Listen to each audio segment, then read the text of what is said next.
there, Richard from No Pants Profits. And since my last video where I talked about getting detained in the airport in, where was that? In Aswan, there's been a lot of fighting about, oh, you shouldn't recommend that people go to Egypt or don't go to Egypt. And, you know, I think I should, but here's what I'm gonna do. I'm making two videos. If you're seeing this one, the second one is coming out at the same time. There's another video that's not this video. That's the 10 things I really, really loved about Egypt. But this is 10 things I hate about Egypt. So we're gonna go over the 10 things I hate about Egypt, kind of like 10 things I hate about you or hated about Egypt. And we're gonna go with number one. That's a big, big, big, big doozy. There is corruption of government officials in every single level. You know, I mentioned my issue in the airport. Now, that was an issue that happened in the Aswan airport where I was detained. But even when I went to the Cairo airport, I had to pay a bribe to get through the first level of security. I was there with two other guests. We didn't have a boarding pass printed because guess what? You don't get a boarding pass until you get to the other side of that first security gate. So I had to pay a bribe in the airport to get to where I could actually get my boarding pass because they were not going to let us through. It's crazy. You know, you could just see the corruption all over, and you could see our guide and the people that were traveling with us actually paying off government officials to open things, but that's a little bit later in a list. But the overall corruption is insane. The bribe culture and things like that are absolutely insane, especially at areas of the government controls, and they really do treat the tourists like criminals a lot of the times and in a lot of the places. Now, let's go on to number two. This one's gonna be one people are gonna come at me for. I thought the food was absolutely terrible. I did not find a piece of Egyptian food I actually liked. I found some Egyptian barbecue I could tolerate. But when I had the ability, right next to our river cruise dock, one river boat away, they had a KFC. I went to that KFC. I thoroughly enjoyed that KFC. Even our guide took us out one day, took us out not to a local place, but took us out to McDonald's. Our local Egyptian guide took, not the whole group, but she said, hey, anybody want to go to McDonald's? And one of the times that you were on your own for dinner, and we went out to McDonald's. The only food I liked that I learned was an Egyptian food was actually strawberries, like a strawberry juice, in some bananas with some sugar, and I grew up on that. I never knew that was Egyptian food, but the sliced up bananas with some strawberries in it, it might be Egyptian, it may be Middle Eastern, that's something I actually really did enjoy. Now, one side twist, I'm gonna give you a positive on the food, their local liquor that was made in Egypt was actually really good. I had some local Egyptian rum, local Egyptian vodka, local Egyptian ouzo, local Egyptian tequila, local Egyptian whiskey. I mean, you're like, really? But yeah, and I had some local Egyptian gin. So I have a whole video on that if you want to check that out. But, you know, their local made spirits were good. And the best thing is, not only were they good, they were cheap, cheap, cheap, cheap, cheap, cheap, cheap, cheap. They were about a third of the price of any other spirits, because you got to understand, if you get items that are made in Egypt, they are dirt cheap. But if you want anything imported, it is expensive. Even McDonald's was much more expensive than buying food on the street. It's kind of weird.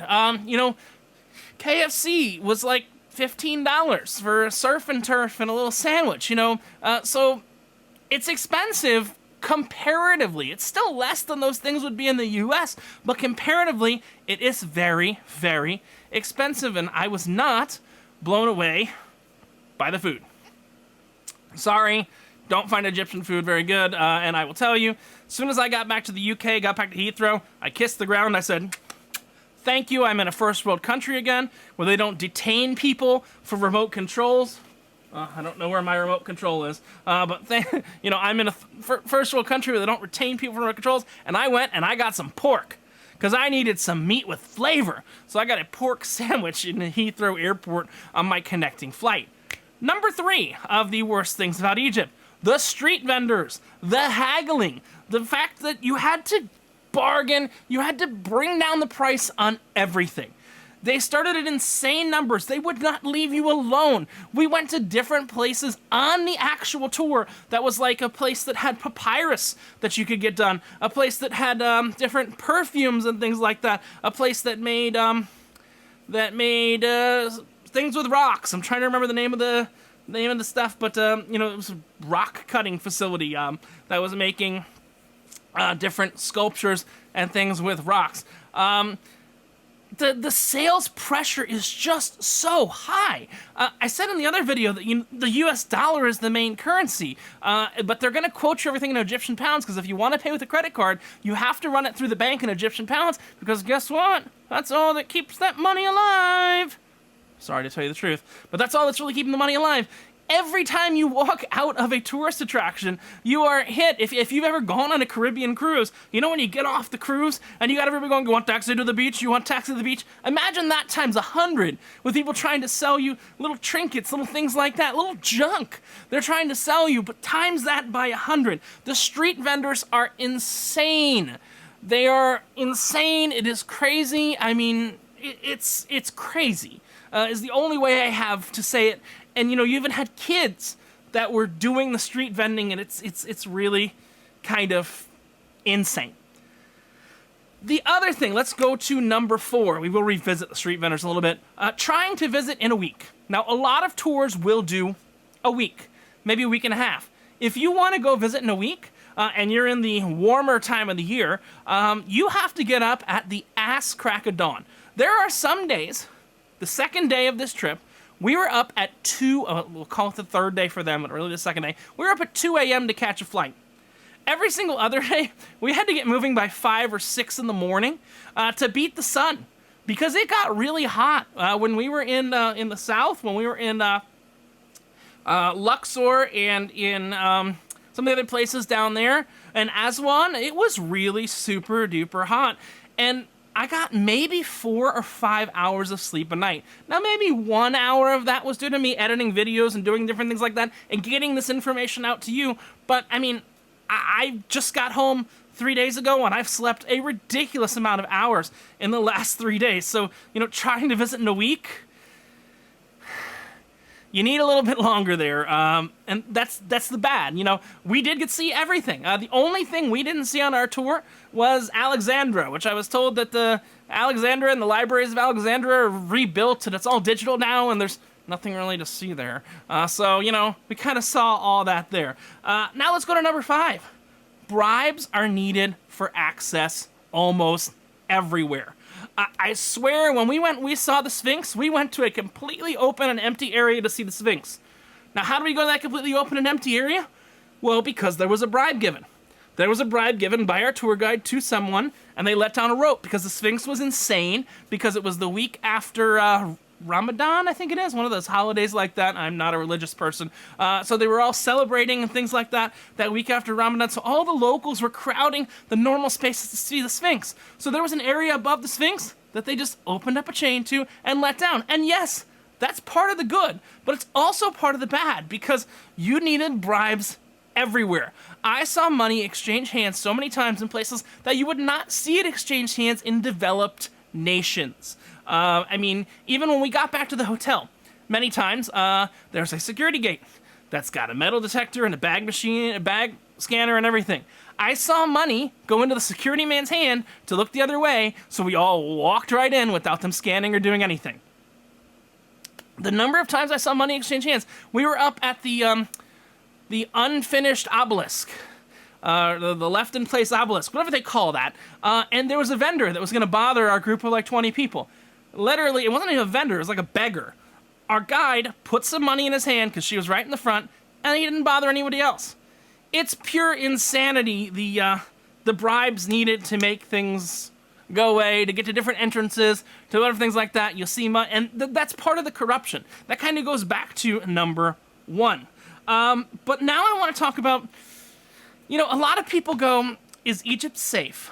And I'm going to say generally, it is safe. It's not something I'm going to put in my top good list thing, because you kind of expect safety, so I'm not going to put it in good, but it's also bad, because we had a bodyguard with us all the time. On the first day, we had an excellent bodyguard, very personable, taking pictures of the pyramids for people and stuff like that. Great guy, and they're all wearing suits, and they all have machine guns under their suits.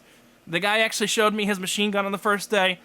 Awesome guy. You can kind of see him kind of flopping around in the wind. You can see those machine guns, but really interesting. But it came very clear to me that we had these guards every single day. We had different guards every single day. And the real question is, were they protecting us? Or were they protecting the antiquities of Egypt and making sure we didn't steal anything? And, I kind of think it's a little bit of both. So, yes, we had security everywhere, but sometimes it was security theater. Sometimes we'd walk into places, there'd be a security gate, and there would be a box of water keeping you from actually putting your stuff through the x-ray machine. Our guards would be more babysitters, watching what everyone's doing and everything like that, because those guards worked for the tourism board. They have their own tourism police, and the tourism police would send guards with them all over. So yeah, I'm going to take security as a bad, because I think Egypt is providing the illusion of providing security for their visitors, but at the same time using that security to actually spy on their visitors. I know that seems crazy to make that statement, but I do believe that statement to be true. Now, number 7 is not something that's going to relate to everybody, but we did have a large number of people on our group that were slightly older in nature and had ambulatory issues. Going up and down steep stairs and things like that. We did have one couple that actually was in a wheelchair. And for example, where it really got into play, the pyramids are mostly flat, but when we got to our river cruise, there's no elevator or ramp on and off the Nile River cruise, because it literally crashes in to the side of the Nile River. So every time these people would leave or come to the river cruise, they would have to carry them up and down about 15 to 20 stairs. Even crazier, the river cruises themselves do not, I'm going to say again, do not have elevators in them. So, let's say the person was on the second deck. If you haven't seen my river cruise tour, definitely take a look at the river cruise tour that'll be linked here. Let's say that the person was on deck 2, where their room was, which is where you get on the ship, and you had to go down to eat. Well, eating's on deck 1, so someone would have to carry them down the stairs and carry them back up the stairs. Let's say they wanted to go up and watch the cultural show up on deck 4. They'd have to be carried up 2 flights of stairs because there are no elevators. Now, there might be some of the 350 riverboats that actually have elevators on them, but the one that we were on did not, and it is not a popular thing to actually have an elevator on the riverboat, but it's really not that accessible. Now, number 8 was not really my concern as much as many others on the tour that said just kind of how dirty and poverty-filled. I mean, the poverty is kind of my concern, but just how dirty the city was, how there was trash all over. I'm talking all the cities. I'd say the prettiest of them was Aswan. Aswan's also the only city that I actually went out on my own, kind of explored, because I felt I didn't need a guard or anything like that. Aswan seemed really super duper safe. But poverty was all over. Even when we went to Alabaster, that was the stone I was talking about earlier. Even when we went to the stone, even when we went to the Alabaster Museum, not museum, but more of an alabaster store, there were kids just begging out there. And everywhere, you just see, everywhere a bus would go, you'd see kids going, $1, please. $1, please. The poverty is that bad that you would see the kids on the street actually doing it. I talked about this bad. That's number 8. But number 9 is I talked to locals. I talked to many locals, people on the boat, people working all over, and I'm not going to single anybody out because I don't want anybody to get in trouble, but the locals agree with this list. They hate the country. They hate the way the country's running. They just can't do anything about it. They're ashamed to have people visit them and things like that. That's the God's honest truth. Talking to these locals, they're like, my country is, I'm talking about not my country's corrupt too, if you know anything about America. But they're saying, hey, our country's so corrupt, we can't do anything about it. We can't change it. But we hate it too. We see the problems you do, and we'd love to be able to change them. I'm talking about people in the hotels, people in the boats, people that I just met out when I went out on my own and I talked to people. They express these same concerns I'm expressing, but they don't really have. Egypt is not a first world country because it does not allow freedom of speech. That is something you have to be a first world country. You have to not be afraid of what people say about you.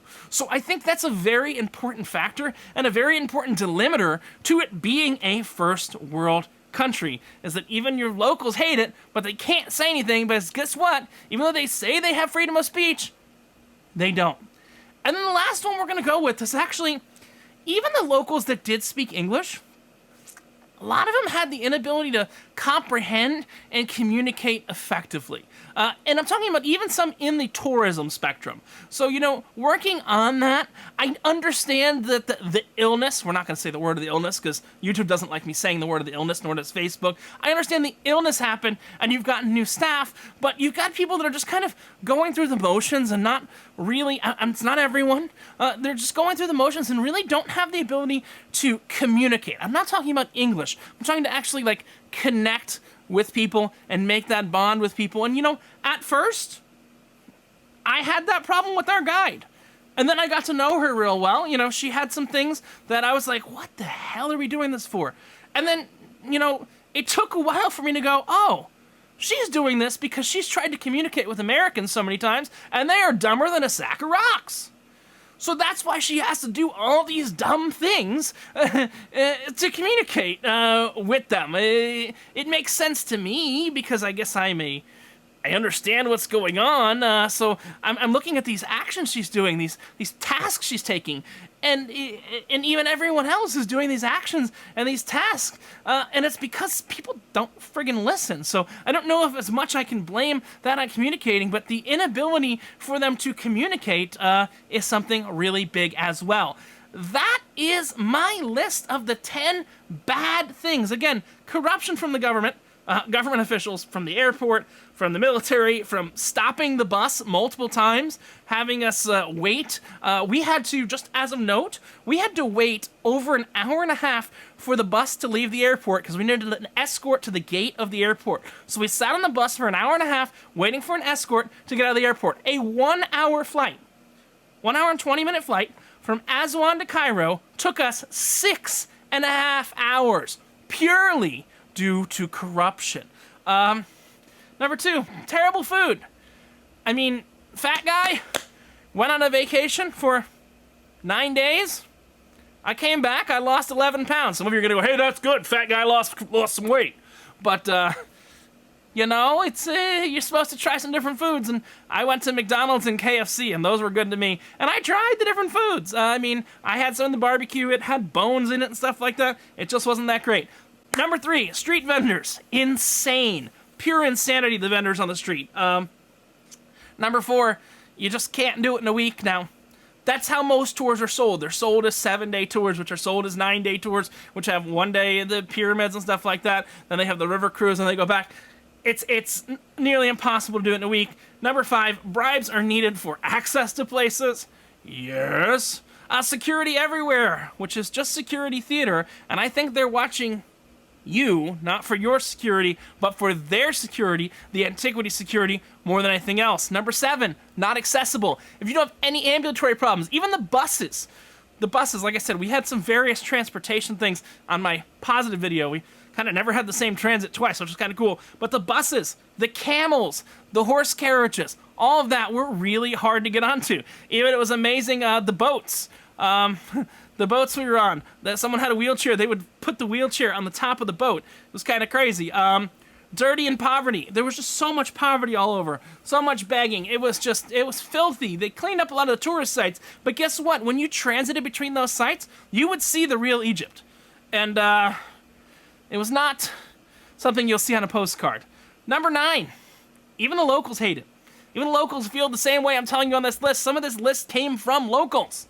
Came from people that are in Egypt, came from bartenders on the boat, came from room guys on the boat, came from the tour guide, came from some locals I talked to.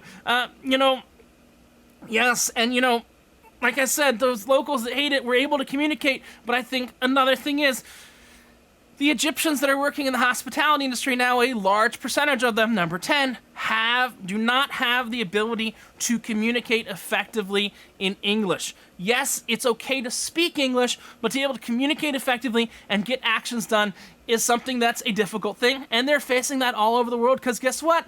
No one wants to work anymore. I get it, but it's more prevalent in Egypt than ever before. Now, I want you to remember, I made a counterpoint to my own video, which talked about the 10 best things in Egypt. So if you want to check that out, go ahead and check that out. It will be linked below. I also have a 7-part series that shows you every single day in real time when I was in Egypt. It's not done after the fact. That'll show you the whole thing so you can decide yourself. I personally don't think any American citizens should be going to Egypt right now and supporting this. But here's what I'm doing. I'm giving you a top 10 good list and a top 10 bad list so that you, the viewer, can decide.